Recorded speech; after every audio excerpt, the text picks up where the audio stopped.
magandang mamuno kundi isang Duterte. Magkakaroon din tayo ng future president pa na Baste Duterte.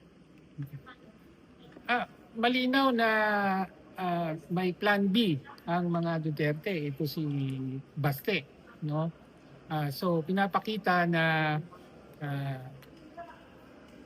siguro kabado ang kampo ng mga Duterte na maaring ma-impeach at magtuloy-tuloy at ma-convict sa Senado ang vice-presidente.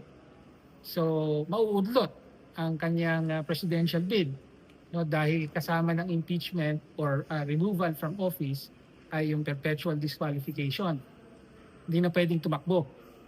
No, so nandiyan ang posibilidad na yan kung magtuloy-tuloy ang impeachment hanggang sa trial at conviction.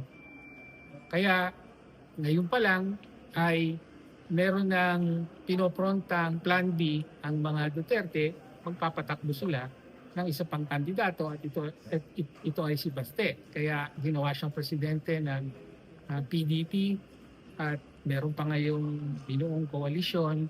Ito ay para bigyan ng national platform ang isa pang Duterte.